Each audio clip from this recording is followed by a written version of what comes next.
నుంచి అంగన్వాడీ కేంద్రానికి వచ్చేసినటువంటి గర్భవతులకు, బాలింతలకు మరియు ఇతరులకు, ఈ గ్రామంలో ఉన్నటువంటి మహిళలు, పిల్లల తల్లులకు అందరికీ కూడా నా యొక్క నమస్కారం. ముఖ్యంగా ఈరోజు అంగన్వాడీ కేంద్రంలో పోషణ వేడుక అనే కార్యక్రమాన్ని మన అంగన్వాడీ కేంద్రంలో ఈరోజు నిర్వహించాము. మీరందరూ కూడా చూస్తున్నారు. ఇక్కడ పోషణ వేడుక అనేది ఒక కార్యక్రమము. ఇందులో మా ఐసిడిఎస్ డిపార్ట్మెంట్ వాళ్ళు ఈరోజు ఈ కార్యక్రమం జరపాలని చెప్పి మాకు సూచించారు కాబట్టి మేము ఈ కార్యక్రమాన్ని నిర్వహించడం జరిగింది. ఈ పోషణ వేడుక అనేది ఏమి, పోషణ అంటే ఏమి, ముఖ్యంగా మనిషికి సరైనటువంటి పోషణ అవసరము, సమతుల ఆహారం అవసరము. సమతుల ఆహారం లేకపోతే చాలా జబ్బులు వస్తాయి. అనీమిక్ అంటే ఏమి, రక్తహీనత అయిపోతుంది, రకరకాల జబ్బులు వస్తాయి. ఇవన్నీ నేర్చించిపోవడము, సరైన ఆహారం తీసుకోకపోతే, సమతుల ఆహారం తీసుకోకపోతే మనిషికి కావలసినటువంటి క్యాలరీస్ కానీ, ప్రోటీన్స్ కానీ, ఇవన్నీ కూడా విటమిన్స్ కానీ అందకుండా మనిషి చాలా నేర్చించి జబ్బుల బారిన పడే అవకాశం ఉంది. కాబట్టి మనం అందరూ కూడా ఇక పోషణ వేడుక అనేది కార్యక్రమాన్ని మనం నిర్వహిస్తున్నాం. ముఖ్యంగా మనిషికి ఇప్పుడు ఒక గర్భవతి అనుకోండి, గర్భవతి ఇప్పుడు 2వ నెల అని తెలిసిన వెంటనే అంగన్వాడీ కేంద్రంలో వచ్చి నమోదు చేసుకుంటుంది, బుక్ ఇస్తుంది, రాసుకుంటాం, నమోదు చేసుకుంటాము. ఆ తర్వాత మన అంగన్వాడీ కేంద్రంలో ఎందుకు ఇక్కడ అన్ని మీరు చూస్తున్నారు, ఏమేమి పెట్టాము. ఇది వచ్చి బాల సంజీవిని కిట్లో భాగంగా గర్భవతికి బాలింతకి ఇచ్చే రాగిపిండి, తర్వాత వచ్చి చిక్కీసు, తర్వాత వచ్చి ఎండు ఖర్జూరాలు, తర్వాత బెల్లము, పాలు, తర్వాత వాళ్ళకి 1 కేజీ పప్పు, తర్వాత 3 కేజీలు ఈ యొక్క బియ్యము, తర్వాత 1/2 లీటర్ ఆయిల్, తర్వాత ఈ ఎగ్స్ 25 ఎగ్స్ ఇస్తాం అన్నమాట. ఎందుకు ఇస్తున్నాము? పోషకాహారాన్ని నివారించడానికి. ఆమె గర్భవతిగా ఉన్నప్పుడు స్టార్టింగ్ 2వ నెల నుంచి నమోదు చేసుకున్నా, ఆమె 9 నెలలు పూర్తయ్యేంత వరకు మనం ఆమెని జాగ్రత్తగా చూసుకోవాలి. ఇంట్లో అయితే మంచి ఆహారం తీసుకుంటారు, కానీ అంగన్వాడీ కేంద్రంలో ఈ యొక్క రాష్ట్ర ప్రభుత్వము గర్భవతులకు, బాలింతలకు, చిన్న పిల్లలకు కూడా THR టేక్ హోమ్ రేషన్ అనేది ఇస్తున్నాము. ముఖ్యంగా గర్భవతులు ఇక్కడ ఇచ్చే కాకుండా ఇంట్లో ఆకుకూరలు తినాలి, పప్పు సాంబార్ బాగా తినాలి, నెయ్యి తినాలి, ఎగ్గు బాగా ఉడకబెట్టుకొని రోజుకు ఎగ్గు తినాలి. అలాగే పండ్లన్నీ యాపిల్, ఆరెంజ్, దానిమ్మ, అరటిపండ్లు ఇవన్నీ బాగా తినాలి. చాలా మంది మూఢనమ్మకాలు అరటిపండ్లు తినకూడదు, మాదుస్తుంది బిడ్డకి, పుట్టబోయే బిడ్డకి అని ఒక అపోహతో తినకుండా చేస్తూ ఉంటారు. అది చాలా తప్పు. అరటిపండ్లు ఒక గర్భవతి గర్భం దాల్చినప్పటి నుంచి బిడ్డ డెలివరీ అయ్యేంత వరకు కూడా దాదాపు అరటిపండు రోజుకు ఖచ్చితంగా కూడా తినాలి. ఆ అరటిపండు తినడం వల్ల అందులో మంచి మన క్యాలరీస్ ఉన్నాయి. బిడ్డ ఆరోగ్యంగా పుట్టడానికి, తల్లికి ఎనర్జీకి కూడా అరటిపండు రోజు తినాలి. కీర దోసకాయలు తినొచ్చు, మనకి ఏమి అందుబాటులో ఉండేవన్నీ కూడా బాగా తినాలి. ఆకుకూరలు ముఖ్యంగా మనకు మునగాకు, ఇక్కడ ఉంది కదా మునగాకు, ఈ మునగాకు చాలా ఐరన్ ఉంది దీంట్లో. ఇది మనం డబ్బులు ఇచ్చి కొనుక్కునే పని లేదు. ప్రతి గ్రామంలోన చెట్లు ఉన్నాయి ఇంటి దగ్గర. వారంలో 2 సార్లు మునగాకు తీసుకొచ్చి శుభ్రంగా ఆకులు ఇడిపించి కడిగేసి కొద్దిగా ఆయిల్ వేసి, ఆయిల్లో మీరు కూడా ఎండుమిరపకాయ ఇవన్నీ వేసి మీరు వీటిని వేపుడులాగా చేసి ఎక్కువ వేపకుండా అన్నంలో రోజు తినాలి. ఐరన్ బాగుంది. అలాగే ఈ రాగి పిండిలో చూడండి, ఇందులో రొట్టెలు కాల్చుకొని మనం తినొచ్చు. దీంట్లో కూడా ఐరన్ ఉంది. దీంట్లో రొట్టెలు కాల్చుకొని మునగాకు అన్ని ఎర్రగడ్డలు, పచ్చిమిరపకాయలు అన్నీ వేసి పలుసుగా రొట్టె కాల్చుకొని తినడం వల్ల మనము రక్తహీనతను నివారించవచ్చు. అలాగే ఈ పాల్లో కాల్షియం ఉంది. పుట్టబోయే బిడ్డ ఆరోగ్యవంతంగా ఎముకలు గట్టిపడడానికి, తల్లికి ఎముకలు గట్టిపడడానికి పాలల్లో కాల్షియం ఉంది. ఎందుకంటే ఈ పాలు ప్రతిరోజు కూడా 200 గ్రాముల చొప్పున ప్రతి గర్భవతి తాగాలి. గోరువెచ్చటి పాలు తాగాలి. అలాగే గర్భవతిని తెలిసిన వెంటనే ఆరోగ్య పరీక్షలు చేయించుకోవాలి. అలాగే డాక్టర్ సలహా మేరకు బ్లడ్ తక్కువ ఉందనుకో అన్ని బీపీ చెకప్ చేసుకోవాలి, థైరాయిడ్ చెకప్ చేసుకోవాలి, షుగర్ చెకప్ చేసుకోవాలి. ప్రతి నెల అంగన్వాడీ కేంద్రంలో హైట్ వెయిట్ తీస్తున్నాం. బిడ్డ ఏ విధంగా ఎదుగుతా ఉంది, గర్భంలో తల్లి ఎంత బరువు ఉంది, బిడ్డ ఎంత ఉన్నాడు అనేది కూడా అంగన్వాడీ కేంద్రంలో మేము వెయిట్ తీస్తూ ప్రతి నెల కూడా సలహాలు, సూచనలు ఇస్తున్నాము. ప్రతి నెల మీటింగ్స్ కండక్ట్ చేస్తున్నాం. NHED nutrition and health day అని ఒక కార్యక్రమాన్ని నిర్వహిస్తున్నాము. ఇందులో సలహాలు, సూచనలు గర్భవతులకు, బాలింతలకు సూచనలు ఇస్తున్నాము. ఈ విధంగా బ్లడ్ తక్కువ ఉంటే ఏం చేయాలి, కాబట్టి మనం రక్తహీనత నివారించడానికి మనము అంగన్వాడీ కేంద్రంలో ఈ యొక్క బియ్యము 3 కేజీలు, పప్పు 1 కేజీ, ఆయిల్ 1/2 లీటరు ఇవి ఇస్తున్నాము. పాల సంజీవిని కిట్లో 6 ఐటమ్స్ ఉంటాయి. రాగిపిండి 1 కేజీ, 2 కేజీలు, అటుకులు 1 కేజీ. ఇందులో కూడా అటుకుల్లో కూడా ఇవి మనం గర్భవతి బాలింత అయినా కూడా నానబెట్టుకొని కడిగే శుభ్రంగా కొద్దిగా చక్కెర వేసుకొని తినాలి. ఐరన్ బాగా పుష్కలంగా ఇందులో దొరుకుతుంది.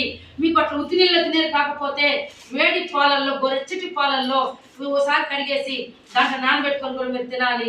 మీరు పుట్టబోయే బిడ్డకు నార్మల్ డెలివరీ కావాలన్నా, మీరు రక్తహీనతను నివారించాలన్నా, పోషకాహార లోపాన్ని నివారించాలన్నా ఖచ్చితంగా కూడా ఈ మన అంగన్వాడీ కేంద్రంలో ఇచ్చి ఇవన్నీ కూడా మీరు ఖచ్చితంగా తినాలి. అలాగే అదనంగా కూడా మీరు అన్ని పండ్లు, కాయలు, మునగాకు, ఆకుకూరలన్నీ, గంటాకు, కొనగింటాకు, తర్వాత మనకు దొరికే సిరికూరాకు, పాలాకు, బచ్చలాకు ఇవన్నీ కూడా మనం తినాలి. కోడిగుడ్డు ముఖ్యంగా ప్రోటీన్ చాలా బిడ్డకు, తల్లికి చాలా ప్రోటీన్ అందుతుంది. చాలా మంది కోడిగుడ్డు తినకూడదు, పుట్టబోయే బిడ్డకి తలలో ఎంటుకలు రావు, ఎంటుకలు మొలవు అని చాలా మంది అత్తలు అమ్మలు సలహాలు ఇస్తూ ఉంటారు. ఇది చాలా తప్పు. ఇది ఖచ్చితంగా ప్రోటీన్ తినడం వల్ల చాలా మంది, నేను కూడా చాలా గుడ్లు తిన్నాను, బిడ్డ బాగానే ఎంటుకలు బాగా వచ్చినాయి. అవన్నీ అపోహలు. కాబట్టి ప్రతి ఒక్కరూ కూడా మనమందరూ కూడా పోషకాహారాన్ని నివారించడానికి మనమందరూ కూడా కూరగాయలు, ఆకుకూరలు, పప్పులు, నెయ్యి, పాలు, గుడ్లు ఇవన్నీ బాగా తినాలి. మొలకెత్తిన చిరుధాన్యాలు కూడా మనం బాగా తినాలి. అర్థమైందా? నీరు బాగా తాగాలి. నీరు తాగకపోతే మన కిడ్నీస్ ఎఫెక్ట్ వస్తాయి. ఒక రోజుకి గర్భవతి బాలింత అయినా 4 లీటర్లు నీరు తాగాలి. అలాగే మీరందరూ కూడా గర్భవతి కాకపోయినా కూడా మనం కూడా నీళ్ళు బాగా తాగాలి. అలాగే ప్రతి ఒక్కరూ కూడా మీరు హ్యాండ్ వాష్ చేసుకోవాలి. మనం అన్నం తినక ముందు సబ్బుతో హ్యాండ్ వాష్ చేసుకోవాలి శుభ్రంగా. అలాగే పిల్లలు అలాగే ముఖ్యంగా ఏం చేయాలంటే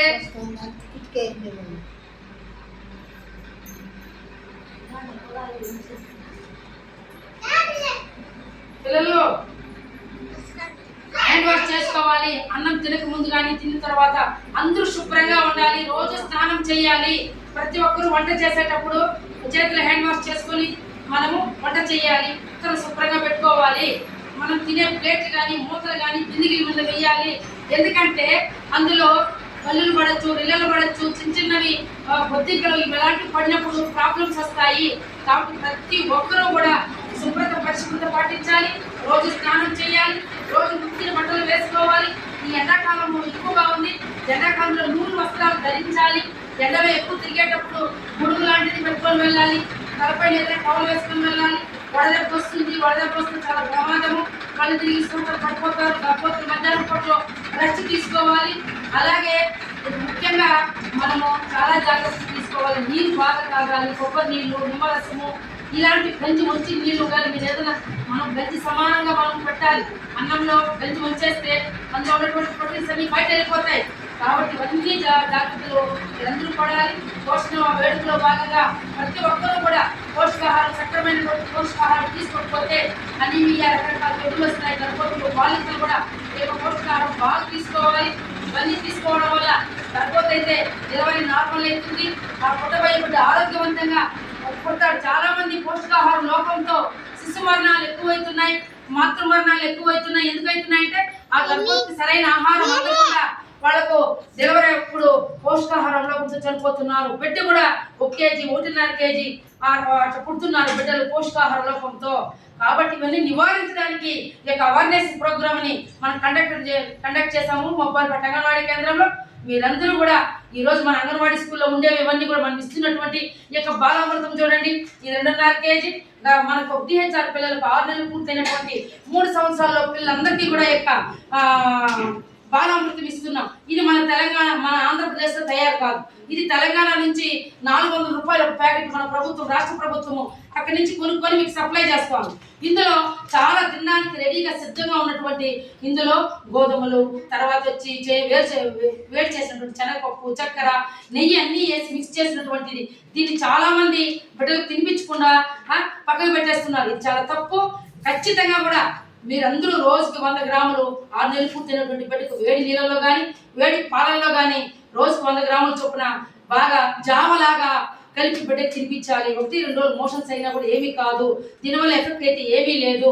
కాబట్టి అలాగే DHR పిల్లలకు కూడా 25 కోడిగుడ్లు ఇస్తున్నాం. పాలు 2.5 లీటర్లు ఇస్తున్నాం. మీరందరూ ఇక్కడి నుంచి తీసుకున్నవన్నీ కూడా బిడ్డలకు రోజు ఉడకబెట్టి పెట్టాలి, పాలు తాగించాలి. ఇవన్నీ చేయడం వల్ల అలాగే గర్భవతులు ఐరన్ ఫోలిక్ యాసిడ్ టాబ్లెట్స్ వేసుకోవాలి. ఎందుకంటే డాక్టర్స్ ఏఎన్ఎంస్ ఏదైతే ఇస్తారో అవి కష్టంగా కూడా ఆ యొక్క టాబ్లెట్స్ వేసుకొని మన యొక్క డెలివరీ అయ్యేంత వరకు మనం చాలా జాగ్రత్తగా గర్భవతులు మన బిడ్డని సమర్పించుకోవడానికి, నార్మల్ సుఖప్రసవం జరగడానికి మనం అందరూ కూడా ముందుకు ఉండాలని, అలాగే బాలింతలు కూడా చాలా మంది శుభ్రత పాటించాలి, రోజు స్నానం చేయాలి. ఒకవేళ ఏదైనా ఇబ్బందులు ఉండి తన హెల్త్ బాగాలేనప్పుడు కూడా వేడి నీళ్ళతో కూడా తుడుచుకోవచ్చు. ముఖ్యంగా పాలిచ్చే తల్లులు ఈ యొక్క రొమ్ములు శుభ్రంగా ప్రతిరోజు శుభ్రపరచుకోవాలి వేడి నీళ్ళతో. పాలు ఇచ్చేటప్పుడు జాగ్రత్తగా బిడ్డని ఇక్కడ పట్టుకొని కరెక్ట్గా ఇది ఉంటుంది, పాలిస్తాం కదా దాన్ని ఏమంటామా దాంతో కరెక్ట్గా పెట్టి ఇవ్వాలి బిడ్డకి. ఎందుకంటే ఈ పాలు మనం రోజు స్నానం చేయకపోతే ఈ జాకెట్లు పాలు ఇచ్చి స్మెల్ వచ్చేసి ఉంటారు, బిడ్డ అనారోగ్యానికి గురయ్యే ప్రమాదం ఉంది. ప్రతిరోజు మనం శుభ్రంగా ఉండాలి, ప్రతిరోజు ఉతికిన బట్టలు వేసుకోవాలి. బాలింతలు కూడా నీళ్ళు తాగినప్పుడు నిద్రపోకుండా బాగా నీళ్ళు తాగాలి. చాలా మంది చెప్తా ఉంటారు నీళ్ళు తాగద్దు, బాలింత నీకు తలకెక్కేస్తుంది, నీకు నీళ్ళు చేరిపోతుంది, తలనొప్పి వస్తుంది. అది తప్పు. ఎంత నీళ్లు తాగితే బిడ్డ యొక్క పాలు అంత బాగా వస్తాయి. అలాగే పుట్టిన ఒక గంటలోపు ముర్రుపాలు తాగించాలి బిడ్డకు. చాలా మంది పిండి గోడకు పోవేస్తూ ఉంటారు, ఆ ముర్రుపాలు తాగిపించకూడదు బిడ్డకిందని. అందులో కొలెస్ట్రామ్ అనే ఒక పసుపు పచ్చటి పదార్థం ఉంటుంది, అది ప్రాణాంతకమైన జబ్బులు నివారించడానికి ఆ ముర్రుపాలు ఉపయోగపడుతుంది. కాబట్టి ప్రతి ఒక్క బాలింత పుట్టిన వెంటనే గంటలోపు ఈ యొక్క పాలు మురుపాలు ఇవ్వాలని చెప్పి కోరుతున్నాము. అలాగే శుభ్రంగా ఉండాలి, బాలింతలు కూడా ఎండలు ఎక్కువ తిరగకూడదు. అందరూ కూడా మంచి పౌష్టికాహారం తీసుకొని అందరూ బాగుండాలని చెప్పి కోరుకుంటూ అవకాశం ఇచ్చినటువంటి మీ అందరికీ కూడా నా యొక్క ధన్యవాదాలు.